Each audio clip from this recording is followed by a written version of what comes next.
ध्येयं सदा परिभग्नमभीष्टदोहं तीर्थास्पदं शिवविरञ्चनुतं शरण्यं भृत्यार्तिहं प्रणतपालभवाब्धिपोतं वन्दे महापुरुषते चरणारविन्दं त्यक्त्वा सुदुस्थितसुरेप्सितराज्यलक्ष्मीं धर्मिष्ठ आर्यवचसा यदगादरण्यं मायामृगं दैतयेप्सितमन्वधावन् वन्दे महापुरुषते चरणारविन्दं। श्री कृष्णाय नमः। श्री गुरुभ्यो नमः। श्रीमद् आचार्य चरण की महत कृपा से चैत्र नवरात्रोपरांत श्री रामनवमी से लेकर और हनुमान जयंती पर्यंत ये अपना सत्संग का सत्र रामायण के ऊपर बहुत समय से इच्छा थी कि श्री महाप्रभु जी कृपा करें और कभी यहाँ श्रीमद् भागवतांतर्गत रामायण का चिंतन हो। तो अपन श्रीमद् भागवत जी के 9वें स्कंद के 10वें अध्याय के आज 11वें श्लोक से अपने सत्संग को आगे बढ़ा रहे हैं। और बहुत सौभाग्य का आज विषय ये भी है कि आज श्री महाप्रभु जी के उत्सव की बधाई बैठी है। जय हो। शिवल्लभाधीश की जय जी, परम दयाल की जय। जो पे श्री वल्लभ प्रकट न होते, भूतल भूषण विष्णु स्वामीपथ, श्रृंगार शास्त्र सब रोते। श्री महाप्रभु जी प्रकट हुए। महाप्रभु जी ने प्रकट होकर और अपने को ये सारे शास्त्र के दर्शन कराए। महाप्रभु जी के मत में अर्थोयमेव निखिलैरपि वेद वाक्यैः रामायणैः सहित भारत पांचरात्रैः अन्यैश्च शास्त्र वचने सह तत्वसूत्रैः निर्णीयते सहृदय हरिणा सदैव। महाप्रभु जी ने शास्त्रों का जो विनिर्णय किया वो ये सब प्राचीन आर्ष वेद सिद्धांत प्रतिपाद्य इन ग्रंथों के आधार पे किया। और महाप्रभु जी ने अपन को ये निष्कर्ष दिया कि वेदे रामायणे चैव पुराणे भारते तथा आदि मध्ये च अन्ते च विष्णु सर्वत्र गीयते। ये श्री महाप्रभु जी का वचन है। अणुभाष्य में महाप्रभु जी आज्ञा करते हैं कि वेदों में, रामायण में, महाभारत में, अन्यान्य पुराणों में, भगवद विषयक संहिताओं में सर्वत्र ही एकमात्र विष्णु का ही यश गाया गया है। भगवान श्रीमन नारायण ने ही केशव धृत दशविध रूपम जय जगदीश हरे अपने यहाँ चारों जयंती पे जयदेव जी कृत प्रलय पयोधि जले धृतवानसी वेदम दशावतार की स्तुति भोग आरती में ठाकुर जी के सन्मुख गाई जाती है। इसमें भी रामावतार का वर्णन है। शास्त्रार्थ प्रकरण में भी रामायण का वर्णन है। महाप्रभु जी के सर्वनिर्णय निबंध में महाप्रभु जी आज्ञा करते हैं रामायणम अनंतम ही पुराणामिव भाषितम।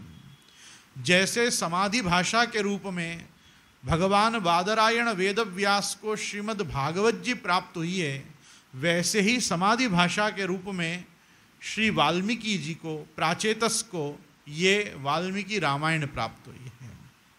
और श्रीमद् भागवत महापुराण में व्यास और शुक द्वारा ये शुकामृत के रूप में भी जो अपने को इन 2 अध्यायों में रामायण प्राप्त हुई है, इससे भी ये परमहंसों की संहिता सात्वत संहिताओं में से ही एक है। आप सबको मैं एक खास बताना चाहूँगा कि भगवान वेदव्यास ने, कृष्णद्वैपायन महर्षि व्यास ने 6 पुराण सात्विक लिखे, 6 पुराण राजस लिखे और 6 पुराण तामस लिखे। उनमें श्रीमद् भागवत महापुराण भी सात्विक और सात्वत संहिता के नाम से जानी जाती है। सात्वत संहिता में ज्ञेय भगवान रामभद्र का ये पुण्य श्लोक चरित्र जो है, ये प्राणी मात्र की सदोद्धृति करता है। सनातन धर्म में लोगों ने विचार नहीं किया कभी कि सनातन धर्म में जब किसी व्यक्ति का देहांत होता है तो उसको प्रायः सभी संस्कृतियों में भारत में, चाहे वो शैव हो, शाक्त हो, वैष्णव हो गाणपत्य हो, सौर्य हो, स्कांद हो, किसी भी देव पूजा में, देव उपासना में मानता हो, उसको राम नाम सत्य है बोलकर ही ले जाते हैं। क्योंकि जिस समय तक नश्वर शरीर विद्यमान होता है, ये क्षणभंगुर नश्वर शरीर, जिसको हम मृत शरीर को पार्थिव देह कहते हैं, वो पार्थिव देह से इस अंतरात्मा को इतना मोह होता है जीवात्मा को कि वो अपने कर्म बंधानुसार ये देह को छोड़कर भी उसके आसपास ही मंडराता रहता है। इसीलिए जब तक पार्थिव शरीर रहता है तब तक व्यक्ति को मृत कहते हैं। क्या कहते हैं? ये मृत है। जब उसका देह अग्नि को समर्पित कर दिया जाता है, उसका दाह संस्कार हो जाता है, उसके बाद वो प्रेत हो जाता है। कौन होता है? फिर एकादश रात्रि तक वो प्रेत संज्ञक ही रहता है। द्वादशा के दिन जब उसका पिंड संयोजन होता है और 12वें की क्रिया के समय जब उसके पूर्वजों के साथ सपिंडीकरण हो जाता है, उसके बाद वो प्रेत से पितृ होता है। और जब आप गया जी में श्राद्ध करके, त्रियुगी नारायण में श्राद्ध करके, सिद्धपुर में श्राद्ध करके, अन्यान्य जो पितृतीर्थ हैं, उन पितृतीर्थों में जाके जब उनको आप भगवान नारायण के पिंड में मिला देते हैं, या जिसको कहते हैं नारायण बलि आदि श्राद्ध जो प्रकार हैं, तब बाद में वो पितृ से पितृदेव हो जाते हैं। कौन हो जाते हैं? पितृदेव, पितृश्वर। ये पितृश्वर हो जाते हैं। गया जी के महात्म्य में भगवान रामचंद्र जी को एक बार ऐसा हुआ कि भाई मैंने मेरे पिता के अंतिम दर्शन नहीं किए, मुझे तो चित्रकूट पे आके भरत और वशिष्ठ आदि ऋषियों ने बताया कि अब पिताजी नहीं रहे, तब तो केवल उनको मैं धर्मोदक दे पाया, तर्पण कर पाया, पर मैं उनका सविधि पिंड दान करूं। तो राम राज्याभिषेक के बाद वो गया जी पधारे और गया जी में जाकर उन्होंने सविधि पितृ कार्य किए। और रामचंद्र जी ने जब पितृ कार्य किए तो रामचंद्र जी तो राजा मर्यादा पुरुषोत्तम हैं, उनने इतने सारे नौकर चाकर होते हुए भी सीता जी को कहा कि तुम रसोई करो, और रसोई करके पाक सिद्ध करके जब हम पाक श्राद्ध करें तो पितृओं को तुम अपने हाथ से भोजन कराना। और भगवान ने जैसे ही फल्गु नदी में कटि प्रदेश पर्यंत वहाँ पे प्रवेश किया और जाके जल में जब पितृओं का तर्पण किया, तो भगवान नारायण के साक्षात राम रूप में हाथ से तर्पण लेने को कौन से पितृ ना आवे। तो सूर्य वंश की जितनी राज परंपरा थी वो सारे पितृश्वर वहाँ पे प्रकट हुए और उन्होंने वहाँ तर्पण तो लिया और सीधे सीता जी की रसोई में जाके कहा कि लाओ भोजन दो। अब वहाँ तो रसोई सिद्ध ही नहीं हुई, तो क्या करें? तो सिद्ध नहीं होने पे उन्होंने तो डर के मारे कि पितृ आके खड़े हो गए और रसोई सिद्ध नहीं है, तो जिस फल्गु नदी के तट पे वो बैठी थी वहाँ बालूका के ही पिंड बना बना के पिंड दान किए। जब पितृओं ने हाथ में देखा कि ये तो बालूका के पिंड हैं, अब उन्होंने भी अपना सौभाग्य माना कि जगत जननी जो है साक्षात आदिशक्ति महालक्ष्मी सीता जी के रूप में जो स्वयं भूमि जाएं, जो भूमि में से ही उत्पन्न हुई हैं, वो मृतपिंडों से अपने को ये पिंड बना बना के और पिंड दान कर रही हैं, तो उन्होंने भी श्रद्धा भाव से ले लिए। उनको जब श्रद्धा भाव से लेते राम ने आते देखा कि पितृश्वर वहाँ पे सीता जी के द्वारा दिए हुए ओदन के मतलब चावल के पिंड की जगह मृत्तिका के पिंड दे रही हैं, तो उन्होंने आके बरजे कि अरे प्रिय तुम ये क्या कर रही हो, अपने पितरों को मट्टी के पिंड दे रही हो। तो कि क्या करूं, अभी तो पाक सिद्ध ही नहीं हुआ और पितृगण सब पधार गए। तो पितृश्वरों ने आकाशवाणी की कि ये जो प्रक्रिया है, ये प्रक्रिया हमको स्वयं पधार के और आके प्रत्यक्ष में पिंड दान लेने की प्रक्रिया बंद करनी थी, इसलिए ही हमने सीता जी को प्रेरणा दी कि वो मृत्तिका के पिंड से दान करें। आज के बाद गया जी पे आके फल्गु नदी में बैठकर और जो इनके तटों पे और भूमि मध्य में जाकर जो मृतपिंडों से भी तिलोदक दान देंगे, हम उनका परोक्ष रूप में इसी प्रकार से स्वीकारेंगे। ये गया जी के महात्म्य में भी रामचरित्र प्राप्त होता है। ऐसा तो ऐसा मतलब श्राद्ध का कितना महत्व है वो रामचंद्र जी ने अपने चरित्र से दिखाया। हम लोग चित्रकूट जब गए थे तो हमने चित्रकूट में वहाँ दर्शन किया कि भरत जी के द्वारा बताए हुए समाचार को सुनकर, संदेश को सुनकर कैसे रामचंद्र जी ने वहाँ पे श्राद्ध और तर्पण आदि चित्रकूट में भी किए। उसका भी वहाँ पे एक स्थान है जहाँ आज भी परंपरा से लोग सब अपने अपने पितृ कार्य करने मंदाकिनी के तट पे चित्रकूट भी आते हैं। तो ये राजर्षि महात्माओं के, भगवान रामभद्र के ये सब जो चरित्र हैं, ये भी मानव समाज को प्रेरणा देते हैं कि पितृ कार्य की आवश्यकता अपने जीवन में है। मैं तो खैर आपको ये बात प्रसंगोपात निकल गई, बाकी मैं तो ये कह रहा था कि जिस समय मनुष्य का मृत शरीर होता है, उस समय मृत शरीर के आसपास भी जब जीवात्मा होती है, तो उस जीवात्मा को उसी के निकट के संबंधी जन जोर जोर से बोल के सुनाते हैं, राम नाम सत्य है, राम नाम सत्य है। ना ये देह सत्य है, ना ये जगत सत्य है, ना तुम्हारे संबंध सत्य हैं। ये जगत की सत्यता असत्यता का विषय नहीं है, परंतु यहाँ पे जगत और संसार के अभेद के रूप में उनको बताया जाता है कि मोह जो तुम्हारा इसमें है वो तुम मत रखो। राम के नाम की जो सत्यता है वो ये सब प्रकार के मोह माया के बंधनों से बहुत ऊपर है। दूसरा, आप सभी ने सुना होगा कि काशी में मरण मात्र से मोक्ष है। काशी को यूँ तो सातों पुरियाँ मुक्तिदायिनी हैं, अयोध्या, मथुरा, माया, काशी, कांची, अवंतिका, पुरी, द्वारावती चैव सप्तैते मोक्षदायिका, सभी मोक्षदायिनी हैं। पर विशेष करके काशी में तो मरण, गंगा जी की प्राप्ति और वहीं दाह संस्कार मणिकर्णिका पे, दशाश्वमेध घाट पे, हरिश्चंद्र घाट पे, ये प्रधान रूप से लोग दूर दूर योजन दूरों से भी आके वहाँ दाह करने का आग्रह रखते हैं। पता है क्यों? क्योंकि पुराणों में ये वर्णन आता है कि काशी में मुक्ति का दान भगवान विश्वनाथ महादेव जी देते हैं, और महादेव जी मरने वाले के कान में आके बोलते हैं राम। वो राम तारक का दान करते हैं, और जिस समय पे अंतिम क्षण व्यक्ति का चल रहा हो, तो अंतिम क्षण में उसको भगवत स्मृति कारक राम नाम सुनाकर महादेव जी राम नाम के अतुल प्रभाव से उसको मोक्ष देते हैं। और यश किसका बढ़ता है कि काशी में मोक्ष कौन देता है? महादेव जी देते हैं। पर महादेव जी किस प्रकार से देते हैं? उसमें राम नाम सुना के उसको मोक्ष देते हैं। तो कल हमने राम नाम की चर्चा तो की ही, लेकिन अब हम सब जानते हैं कि ये जो हैं, ये चार भाई हैं, और ये चार भाइयों में जो जन्म का क्रम है वो राम, भरत, शत्रुघ्न और लक्ष्मण है। हम जैसे बोलते हैं राम, भरत, लक्ष्मण और शत्रुघ्न, वैसे भगवान का ये चारों व्यूहावतारों का जन्म नहीं है। पहले शत्रुघ्न जी का जन्म है और बाद में लक्ष्मण जी का जन्म है, क्योंकि धर्मशास्त्र का ऐसा विधान बताया गया है कि जो बच्चा जुड़वा बच्चों में बाद में गर्भ से बाहर आए, वो गर्भ में पहले आया होता है।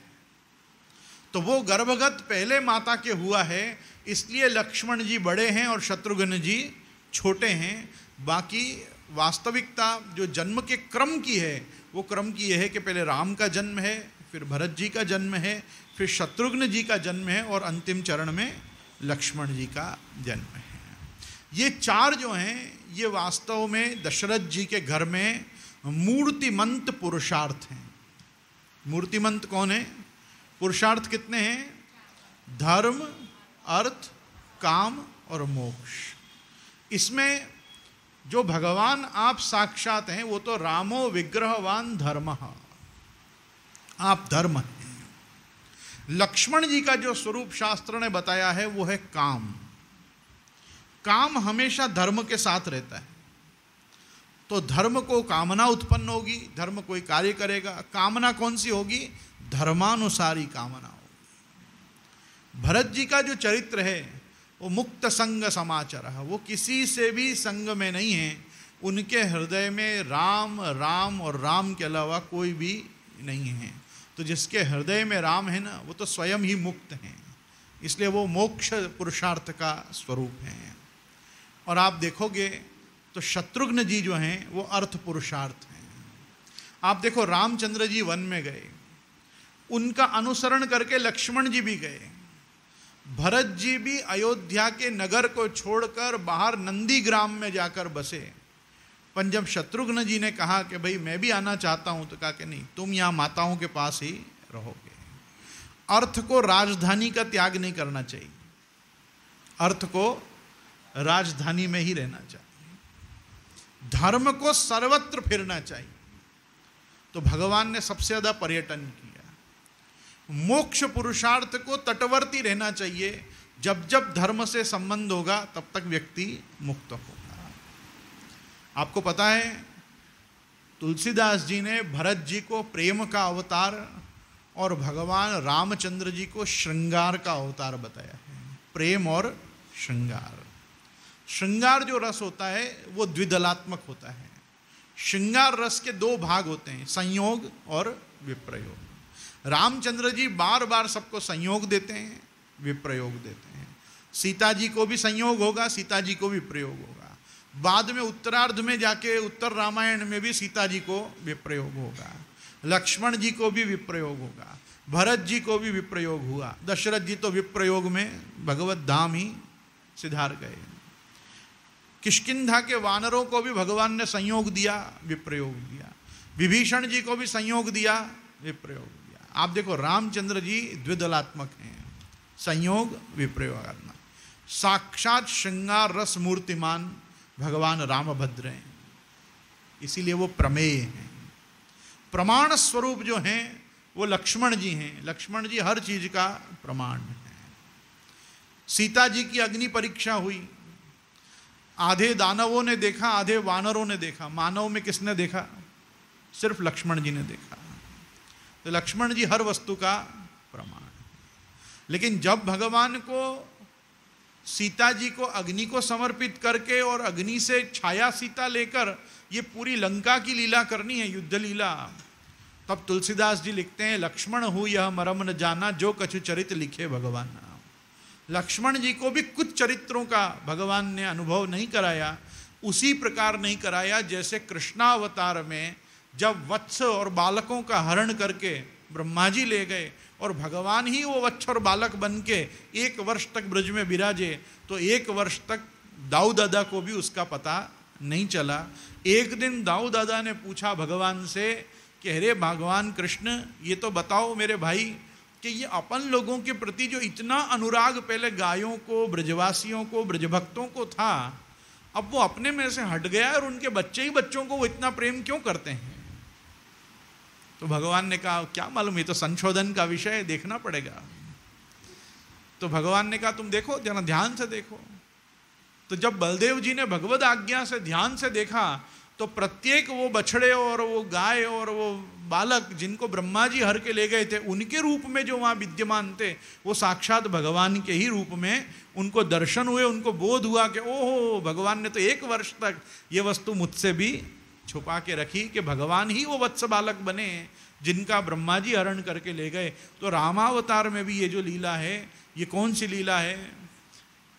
तुम पावक महु करो निवासा, जब तक करो निशाचर नासा। भगवान ने कहा तुम एक काम करो, तुम जाके पावक अग्नि के पास रहो हे सीता, जब तक मैं इन सभी निशाचरों का नाश करूं, बाद में मैं तुमको वापस अग्नि से मांग लूंगा, ले लूंगा। और जब भगवान ने वापस अपने सीता जी को ले लिया, तब भी जो अग्नि परीक्षा हुई है उसका भी प्रमाण, विभीषण आदि तो सब राक्षस कुल के हैं, सुग्रीव हनुमान आदि सब वानर कुल के हैं। मानवों में तो सिर्फ लक्ष्मण जी हैं कि जिन्होंने ये देखा कि हाँ सीता जी की अग्नि परीक्षा की और उसके बाद ही भगवान ने उनको स्वीकारा। तो ये सब जो है ये प्रमाण के कार्य हैं। भगवान के सारे चरित्रों का जो अनुभव है वो वास्तव में लक्ष्मण जी और हनुमान जी के अलावा किसी को भी नहीं है। लक्ष्मण जी को सारा अनुभव है, हनुमान जी को सारा अनुभव है। हनुमान जी कौन हैं? भगवान रुद्र के 11वें रुद्र का अवतार है। भगवान शंकर के 11वें रुद्र का अवतार जो है वो हनुमान जी है। आपने सुना होगा रावण के 10 सिर थे, एक एक सिर महादेव जी को चढ़ाकर और उसने 10 रुद्रों को अपने वशीभूत कर लिया था। महादेव जी उसका विरोध क्यों नहीं करते थे?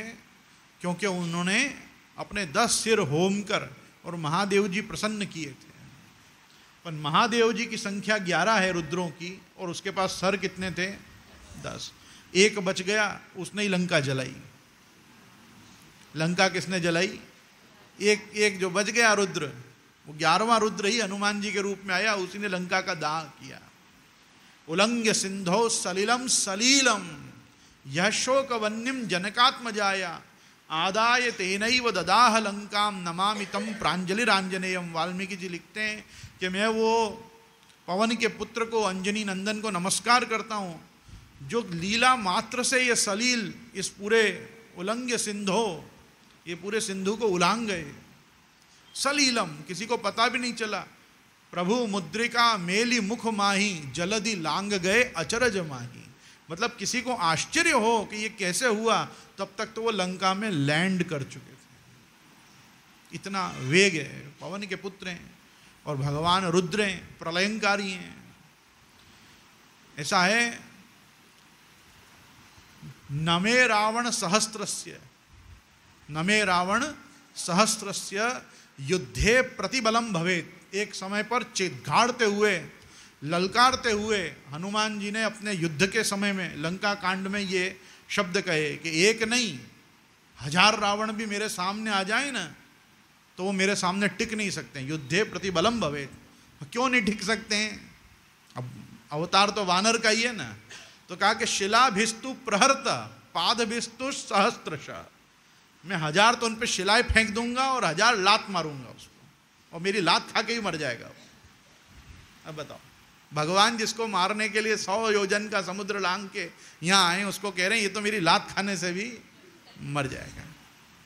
ये समय वो बड़ा एक सुंदर श्लोक आता है उसमें कहते हैं कि ये जो मेरा हाथ है ना, ये अपने आप में हाथ नहीं, एक वृक्ष है जिसमें 5 शाखाएं हैं, और ये तेरे माथा पे पड़ेगा ना तो तू यहीं मर जाएगा। ऐसे भी वचन आते हैं वाल्मीकि रामायण।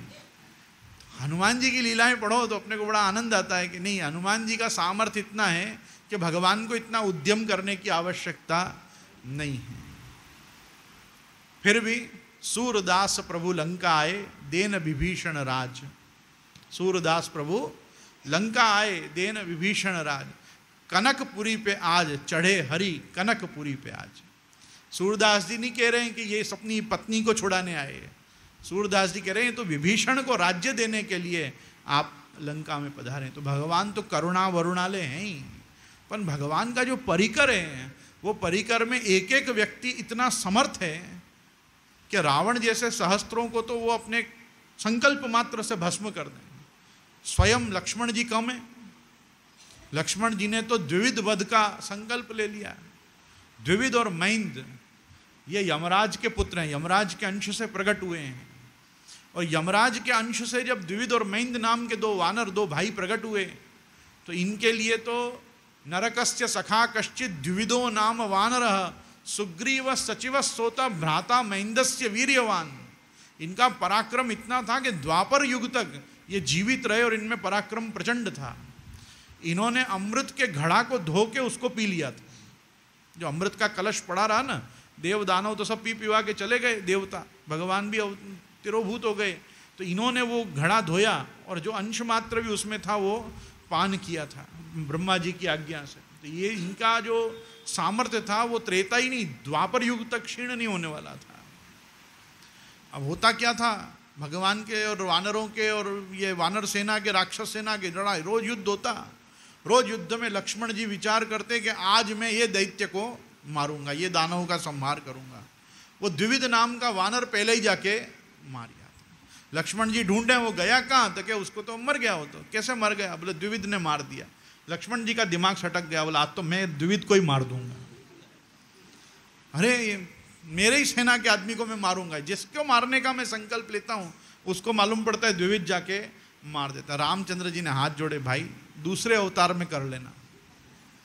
ये समय पे तो कैसा लगेगा, अपने शरणागत अपनी सेना के लोगों को ही अपन मार रहे हैं क्रोध में, अभी नहीं, अगले जन्म में मार रहे हैं। तो बलदेव जी ने, बलराम जी ने उसका संहार आपके ये जूनागढ़ के आसपास ही किया, अनर्थ प्रदेश में। अनर्थाम सुतराम एवं यत्रास्ते मित्रहा हरि। द्विविध वध किया बलराम जी ने। ये द्विविध कहाँ तक था, द्वापर युग तक था। जाम्बवंत जी कब तक प्रत्यक्ष रहे, जाम्बवती जब तक दीनी। स्यमंतकोपाख्यान में भी भगवान ने और जाम्बवंत जी ने 27 दिन तक मल्ल युद्ध किया। क्यों मल्ल युद्ध किया, राम राज्याभिषेक के समय पर सबने जो मनोवांछित था मांगा। जामवंत मंत्री अति बूढ़ा, ये बड़ा बूढ़ा मंत्री था सुग्रीव जी का। ये भी रामचंद्र जी के पास आए। रामचंद्र जी ने पूछा, ऋक्षराज बताओ क्या चाहिए, आज मैं राजा बन गया हूँ। तो क्या मैंने आपका जो पराक्रम देखा रावण के साथ युद्ध करते, बस यही कामना है कि आपके साथ थोड़ा द्वंद्व युद्ध हो जाए।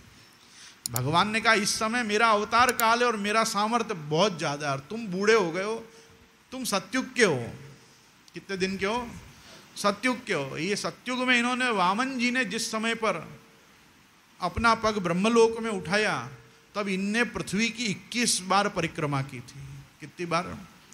प्रसन्न होकर शंखनाद करते हुए। भागवत जी का वचन है कि ऋक्षराज ने शंखनाद करते हुए, भगवान का जय जयकार करते हुए, भगवान त्रिविक्रम वामन जी का जय जयकार करते हुए 21 बार इस पृथ्वी को परिक्रमा दे दी। और वो समुद्र तट पे खड़ा होकर सोच रहा है, कौन जाएगा लंका तक, कैसे हो पाएगा, यहां से उड़ के जाओ लंका तक।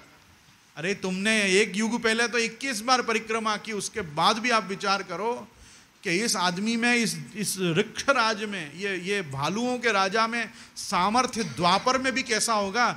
7 दिन तक गिरिराज जी को हाथ में उठाने वाले भगवान को 27 दिन इस भालू से लड़ना पड़ा। कितने दिन लड़ना पड़ा?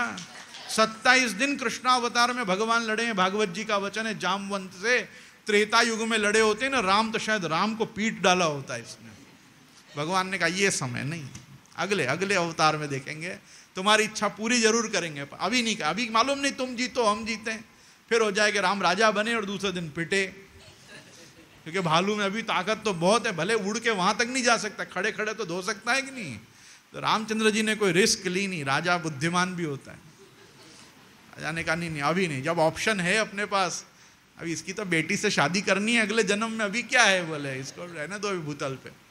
तो क्या जामवती जी के लिए, क्योंकि आप जामवती के पति हैं, वो होने वाली हैं, इसलिए ऋक्षराज को छोड़ दिया। कहने का तात्पर्य है कि जामवंत को देखो, बाली के पुत्र अंगद को देखो, हनुमान जी को देखो, लक्ष्मण जी को देखो, सब के सब ऐसे हैं। एक एक आदमी मेघनाद सहित, कुंभकर्ण सहित रावण का संहार कर सकता है। और वहां कृष्णावतार में पांडव कैसे हैं देखो, एक को भी भगवान के बिना नहीं मार सकते। कृष्णावतार में भगवान की टीम बहुत कमजोर, और रामावतार में भगवान की टीम प्रबल, राम से भी प्रबल कहीं कहीं। तो सब भगवान के देवताओं के अंशावतार। कहाँ इनको भी था, यादवों को, यदुषूप जन्यताम, कि तुम भी यादवों के घर में अवतार लो। पर देवता सब कहाँ घुस गए? यादवों में। यादव कभी भगवान के काम नहीं आए। इनने कैसे सेवा करी, केवल व्यास और शुक जानते हैं। व्यासम वेत्ति, शुकम वेत्ति, राजा वेत्ति न वेत्ति वा, गोविंद राय जी न वेत्ति। क्या यादव कब ठाकुर जी के काम आए? ठाकुर जी सदा इनके काम आए, पर यादव कभी प्रभु के काम नहीं है। हाँ, जो छल्ले, जो भगवान का संकल्प था कि ये सब पूरी लीला संवरण करता हुआ ही यहाँ से स्वधाम गमन करूँ, उसमें जरूर यादवों ने 2-2 हाथ लगाए कि हाँ भाई सब एक दूसरे को ख़त्म करें और शांति से सब ऊपर जाएं। उसके अलावा यादवों ने कोई हेल्प नहीं की। पर राघव की बात और है। राघव के समय की जो टीम है वो सब भगवान के कार्य में सहायक है। कृष्णावतार में भगवान सबके कार्यों में सहायक है। कृष्णावतार में द्रौपदी है तो भगवान रक्षा कर रहे हैं, युधिष्ठिर जी हैं तो राजसूय भगवान करा रहे हैं, भीमसेन हैं तो जरासंध को भगवान जाके कैसे पीटना बता रहे हैं, अर्जुन हैं तो ये भीष्म द्रोण को कैसे मार्ग में से हटाना, ये सब कौन बता रहे हैं? भगवान श्री कृष्ण बता रहे हैं। पांडव कुछ नहीं कर रहे हैं, सब कौन कर रहा है? चक्रधारी वैकुंठेश्वर भगवान श्री कृष्ण ही कर रहा है। लेकिन यहाँ तो जो है वो कोदंड पाणी राम को सबसे आगे खड़े रह के बताना पड़ेगा कि मैं ही सेना नायक हूँ, क्योंकि जितना वो कर सकते हैं उतना का उतना सब कर सकते हैं। ये सब बार बार दानव क्यों बच जाते हैं? क्योंकि केवल इन्होंने नर और वानर को छोड़कर सब पे दिग्विजय किया है, और ब्रह्मा जी ने वरदान दिया है कि नर और वानर के अलावा तुम्हारे ऊपर कोई भी तुमको पराभूत नहीं कर पाएगा। इसलिए भगवान के अवतार की आवश्यकता है। अपन आओ अपने 11वें श्लोक पे आते हैं। रक्षोधमेन वृकवद विपिने समक्षम वैदेह राज दुहितिर यवपायितायाम पयापितायाम भ्राता वने कृपणवत् प्रिया वियुक्तः स्त्री संगिनाम गतिमति प्रथयंश्चचार। सुखदेव जी कहते हैं कि जब भगवान श्री राम जंगल में दूर निकल गए तो लक्ष्मण जी की अनुपस्थिति में नीच राक्षस रावण ने भेड़ियों के समान विदेह नंदिनी सुकुमारी सीता जी को हर लिया। तदनंतर वे अपनी प्राण प्रिया सीता जी से बिछुड़कर अपने भाई लक्ष्मण के साथ वन में दीन की भांति घूमने लगे। और इस प्रकार उन्होंने यह शिक्षा दी कि जो स्त्रियों में आसक्ति रखते हैं उनकी यही गति होती है। ये जो दीनवत भगवान विचरण किया है भगवान ने, तो भगवान ने बहुत दीन भाव से विदेह राजकुमारी के हरण का ये जो प्रसंग है, आपको मैं एक बहुत सुंदर बात यहाँ बताना चाहूँगा। रामायण में भगवान श्री रामचंद्र जी के मंदिर का निर्माण कैसे करना, उसका भी प्रकार निरूपण किया गया है बाद में। और वो जो मंदिर बनाने का प्रकार बताया है, उसमें बताया है कि जो रामचंद्र जी का मंदिर हो ना, उसकी भित्तियों पर अलग अलग प्रकार की रामलीला के चित्रण करते हुए चित्रों की रचना करनी। और उसमें निषेध दिया हुआ है कि रावण सीता जी का हरण करके ले जा रहा है ना, वो चित्र मंदिर में नहीं लगाना, नहीं तो मंदिर में विराजमान प्रभु को भी कष्ट होता है, वो देखकर कष्ट होता है। इसलिए भगवान के रामचंद्र जी के मंदिर के निर्माण की पद्धति में ये स्पष्ट उल्लेख ऋषियों ने किया है कि सब प्रकार की प्रभु की लीला बताओ, पर उसमें भी जो पुष्पक विमान में सीता जी का हरण करके रावण ले जा रहा है, वो लीला मत दिखाओ। आपको पता है अपने यहाँ वाल्मीकि रामायण के बाद जितनी रामायण आई, उन रामायणों में लक्ष्मण रेखा का वर्णन है। किस चीज का? वो एक परोक्ष रूप से एक ऐसी बाढ़, एक ऐसी दीवार लक्ष्मण जी मंत्र से अभिमंत्रित करके गए कि जिससे सीता जी की पर्णकुटी में कोई प्रवेश न कर सके। परंतु इसका उल्लेख वाल्मीकि रामायण में नहीं मिलता है। वाल्मीकि रामायण में लक्ष्मण जी ने हाथ जोड़कर वन में विराजमान जितने भी देवी देवता और वन के जो जीव जंतु हैं, चराचर जो भी, उनसे विज्ञप्ति करी है, प्रार्थना करी है लक्ष्मण जी ने कि मैं मेरी भाभी को छोड़कर मेरे भाई की खोज में जा रहा हूँ। हे वन के देवता, अधिदेवता, यहाँ के चराचर प्राणी, आप मेरे भाभी का रक्षण करना। ऐसा बोलकर लक्ष्मण जी वहाँ भगवान की कुटी से दूर भगवान की खोज में ही चले गए। और आप देखो कि जिस समय रावण आता है, विदेह नंदिनी का हरण करके ले जाता है, तो वन के देवता जटायु ही काम आते हैं। कौन काम आते हैं? जटायु। जटायु भले उनको सफलता से उसको रोक नहीं पाते हैं, उसमें उनको स्वधाम पधारना पड़ता है, लेकिन प्रयास किसका होता है? वन के अधिदेवता का ही होता है। ये जटायु और कोई नहीं है। जटायु और संपाति गरुड़ जी के वंश में है। किसके वंश में? गरुड़ जी की वंश परंपरा में है। ये भी गिद्धराज हैं।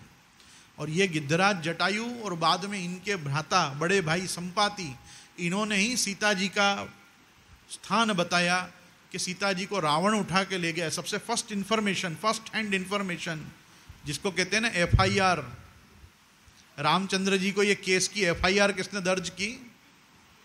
जटायु ने। उनको जब खोजते खोजते सबसे पहले जटायु मिला, तो जटायु को पूछा कि तुम्हारी ये गति कौन ने की और मेरी पत्नी कहाँ है? तब उन्होंने अंतिम श्वास लेते लेते भगवान को संबोधन दिया कि वही इस प्रकार से राक्षसों का राजा रावण दक्षिण दिशा की ओर तुम्हारी स्त्री को लेकर गया है और उसी ने मेरी ये हालत की है।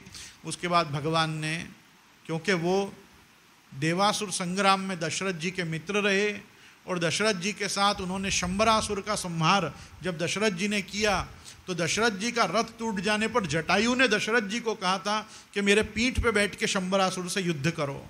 और शंबरासुर से युद्ध जब दशरथ जी ने किया, उन्होंने देवताओं के लिए शंबरासुर नाम के एक दानव को मारा।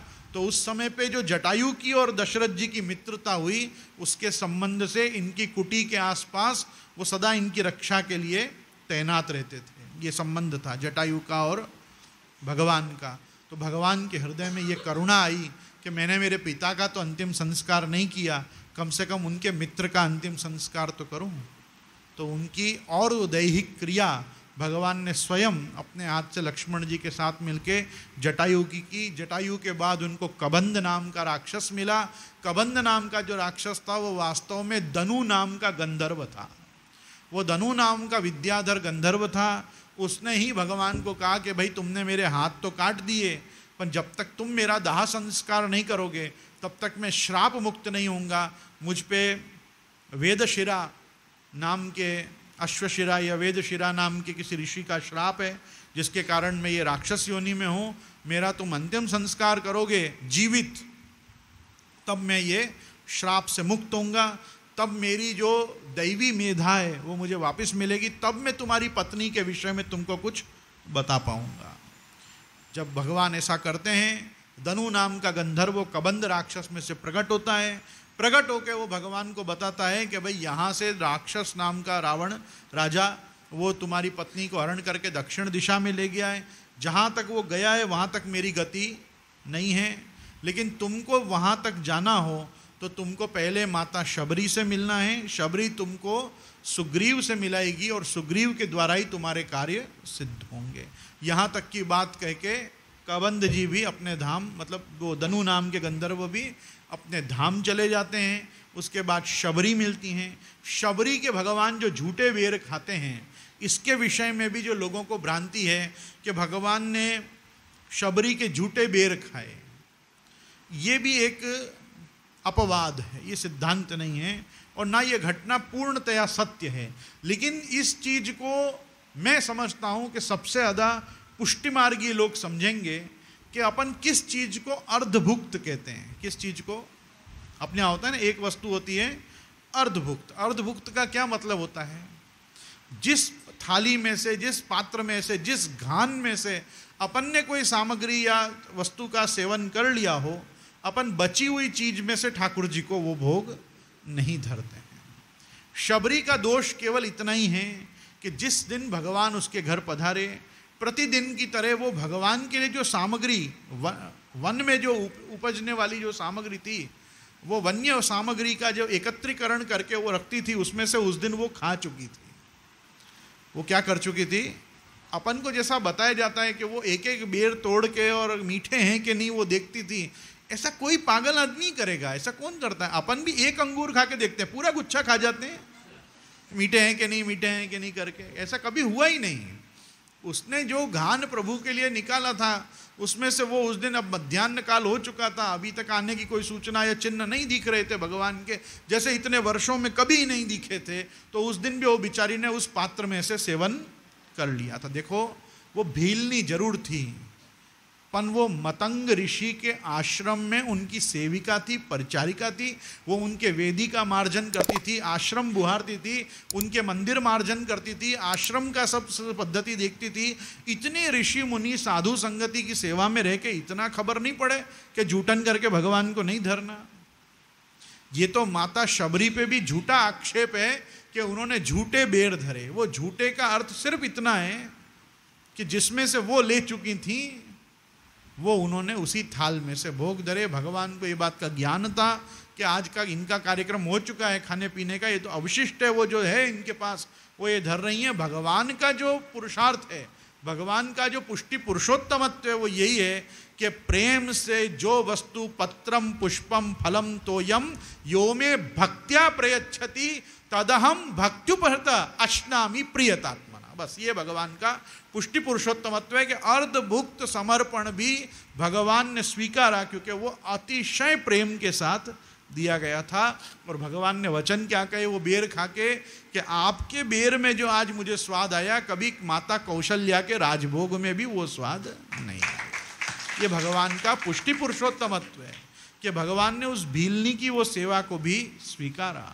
भगवान ने भील लोगों के द्वारा दिए हुए कंदमूल, निषाद राज गुई अपने मित्र के यहाँ भी खाए। भगवान ने भील के हाथ का ये सब कुछ आपने यहाँ पे भी स्वीकारा। और ये तो स्वयं उस समय पे आदिवासी की तरह ही तो रह रहे हैं। भगवान भी तो वन वन घूम रहे हैं। नगर और ग्राम में प्रवेश ही जहाँ निषेध है उसको कहते हैं वनवास मिलना। वनवास मिलना मतलब ऐसा नहीं है कि तुम अपना गांव, अपना शहर छोड़ के किसी और शहर में जाके रहने लग जाओ। भगवान ने अपने पूरे 14 वर्ष के वनवास में किसी ग्राम और किसी नगर में प्रवेश नहीं किया। बाली का वध करने के बाद सुग्रीव ने प्रार्थना की कि आपकी कृपा से मैं राजा बना हूं, आप मेरा राज्याभिषेक करो। तो कहा नहीं, लक्ष्मण जी आएंगे, मैं नहीं आ सकता, मेरे को 14 वर्ष तक ग्राम और नगर में प्रवेश वर्जित है। अरे बंदरों की गुफाई तो थी, ग्राम और नगर मतलब कोई सिविलाइज्ड सिविक सेंस वाली सिटी मेट्रोपॉलिटन थोड़ी बसाई थी। पर भगवान का विवेक कैसा है देखो कि नहीं, बंदरों की गुफा उनका घर है, वो उनकी किष्किंधा उनका नगर है, उनका ग्राम है, मुझे वनवास है। लक्ष्मण जी तो मेरे संग होली हैं, इनको वनवास नहीं है, ये तिलक करने आएंगे। राज्याभिषेक किसने किया? लक्ष्मण जी ने किया। विभीषण जी का राज्याभिषेक किसने किया? लक्ष्मण जी ने किया, क्योंकि लक्ष्मण जी को कहीं आने जाने की रोक टोक नहीं थी। पर वनवास किसको मिला था? देखो प्रश्न ये भी उठता है, भगवान ने अशोक वाटिका में जाके सीता जी को हाथ पकड़ के क्यों नहीं लेके आए? क्यों विभीषण जी से कहा कि भिजवा देना मेरी लुगाई को? क्योंकि उनको वर्ज्य था। तो लक्ष्मण जी पूछते हैं कि आप नहीं जा सकते थे, आपने भाभी को लेने मुझे क्यों नहीं भेजा? तो कहा कि नहीं, अभी नहीं, जब तक मैं अग्नि देवता से वापस सीता जी को लऊं नहीं, तब तक तुम्हारा भी संबंध अभी सीता जी से नहीं है, तुम थोड़ा धैर्य रखो। मेरे कहने का तात्पर्य आपसे ये है कि भगवान का जो चरित्र है ना, इसमें पग पग पे भगवान ने अपने चरित्र में पुष्टिस्थ अपना स्वरूप तो प्रकट किया ही है, लेकिन पुष्टिस्थ स्वरूप के अलावा भी प्रत्येक लीला में पूर्ण पुरुषोत्तमत्व तो राम में घटित होता ही है। पुष्टि पुरुषोत्तमत्व के दर्शन तो 4 स्थान पे हैं। वो अपने 120 वचनामृत में पहला ही वचनामृत वहाँ से शुरू होता है कि राम ने पुष्टि के कार्य कौन से किए। तो उसमें भी जो बताया है कि शबरी के झूठे बेर खाए, तो शबरी के झूठे बेर खाए का अर्थ है अर्धभुक्त का भी भगवान ने समर्पण स्वीकारा, क्योंकि वो 100% केवल प्रेम के कारण किया गया था।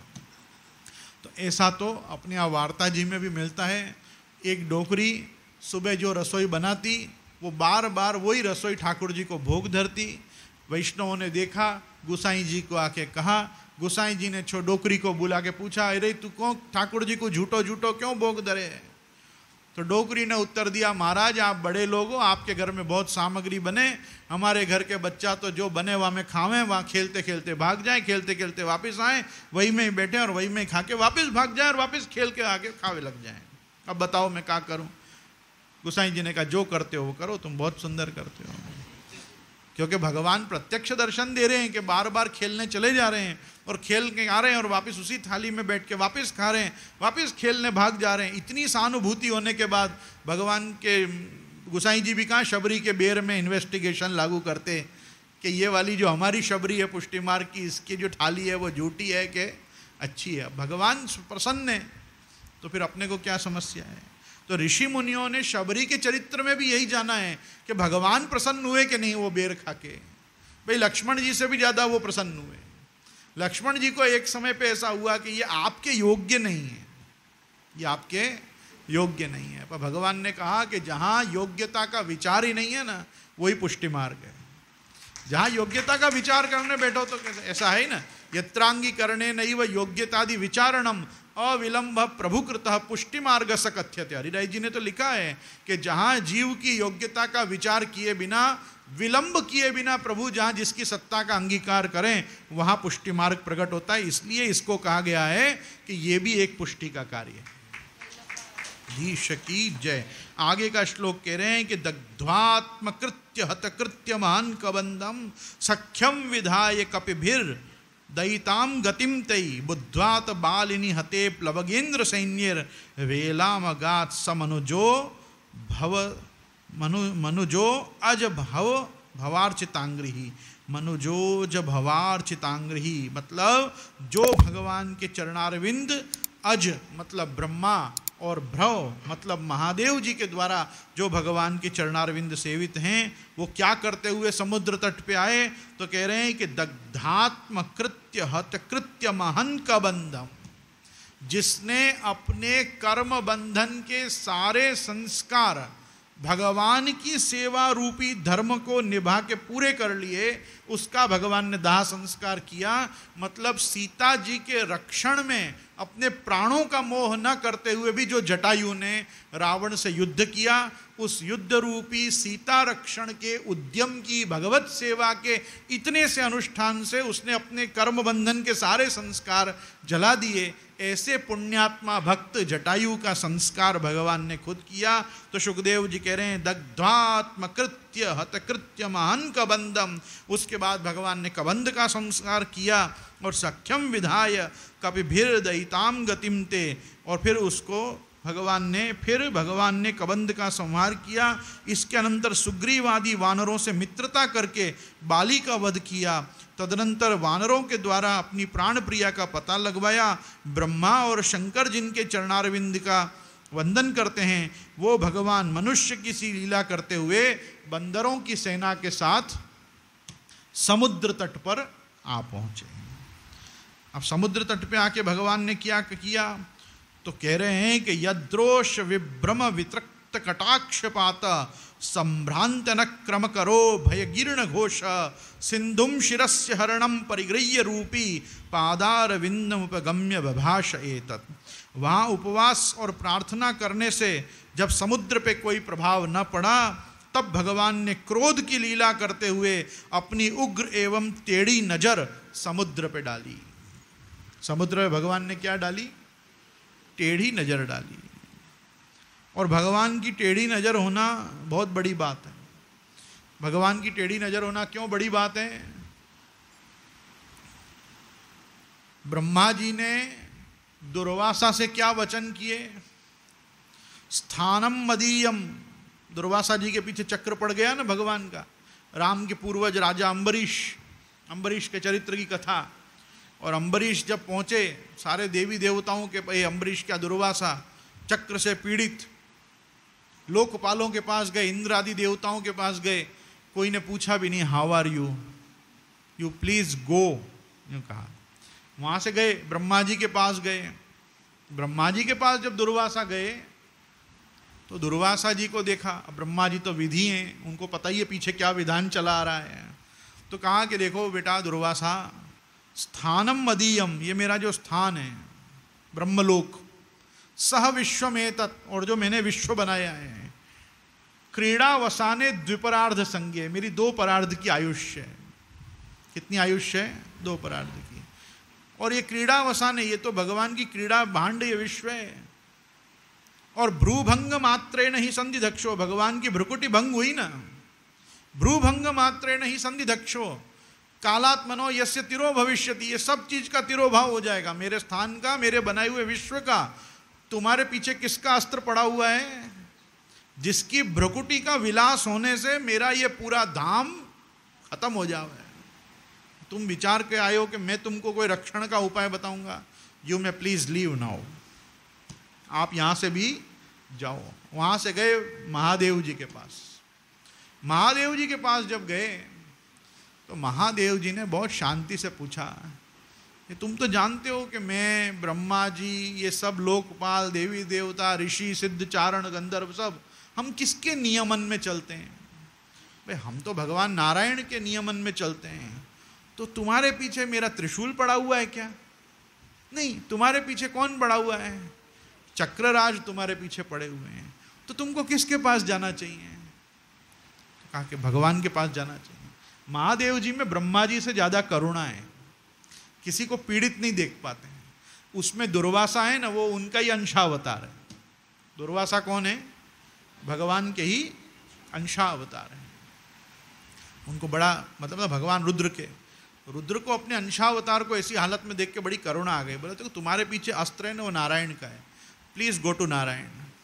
नारायण के पास जब दुर्वासा जाके प्रणिपात करते हैं और साष्टांग दंडवत करे, बोलते हैं आप अपने चक्र को विनती करो, मेरे को मुक्त करें, तो भगवान कहते हैं तुमने मेरा अपराध ही नहीं किया, मैं कैसे कुछ कर सकता हूँ? अपराध तुमने किसका किया? भक्त का किया। तो तुम मेरे पास सॉरी बोलने क्यों आए हो? तुमको सॉरी कहाँ बोलनी चाहिए? भक्त के पास बोलनी चाहिए। अहम भक्त पराधीना अस्वतंत्र इव द्विजा साधुर्विरग्रस्त हृदय भक्तिर भक्त जन प्रिया। मेरे हाथ में कुछ है ही नहीं। ये दार गार पुत्राप्तान प्राणान वित्तमिमं परम हित्वा माम शरणम याता कथम त्यांस त्यक्तुम उत्सहे। जो अपना घर परिवार स्त्री पुत्र धन वैभव सब छोड़ के मेरी शरण में आते हैं, मैं ऐसों को छोड़ दूंगा क्या? मैं तो ऐसों को नहीं छोड़ पाऊंगा। तुमने ऐसों का अपराध किया है तो ये अपराध का क्षमा तुम अम्बरीश के पास ही जाके मांगो। इस चक्र को मैं भी नहीं रोक सकता हूं, जाओ वहां जाओ। वो दुर्वासा जी वहां आते हैं, राजा अम्बरीश के पैर पकड़ लेते हैं। वो पैर पकड़ कहते हैं कि आज मैंने भक्त के चरित्र में भक्ति की महत्ता को जाना कि तुमने क्या करके भगवान को वशीभूत कर रखा है। तो उनने कहा, अरे बापड़ा तुम खड़े हो जाओ, तुम 1 साल से गायब थे, मैंने अभी भी 1 साल से भोजन नहीं किया है। तुम पहले भोजन करो तो कम से कम मैं खाना खा सकूं। 1 साल का द्वादशी व्रत किया था, उसमें तुम पधार गए। तुमने जटा वटा तोड़ के मुझ पे कृत्या छोड़ी, कृत्या को नष्ट करते हुए चक्र आज तुम्हारे पीछे चले गए। तुम ये 10 दिगंत में घूम के लोकपाल ब्रह्मा जी महादेव जी ये सब टूरिज्म करके वापस आए, पिलग्रिम करके। तब तक मैं तो भूखा का भूखा बैठा हूं क्योंकि मैं तुमको भोजन पे न्योता था। तुम पहले भोजन करो। भक्तों का स्वभाव कैसा होता है देखो। ये ऐसे वंश में रामचंद्र जी हुए हैं। रामचंद्र जी अच्छे काम नहीं करें तो क्या करें? महाराज मांधाता, महाराज अम्बरीश, महाराजा शिभी, ये भगीरथ, अंशुमान, दिलीप, सगर, इक्ष्वाकु, सूर्य वंश में एक तो खराब राजा बताओ। जैसे चंद्रवंश में एक भी अच्छा राजा नहीं मिलेगा महाराजा यदु के अलावा। यदु वंश में भगवान क्यों प्रकट हुए? यदु ये ठीक ठाक थे, बाकी सब खराब।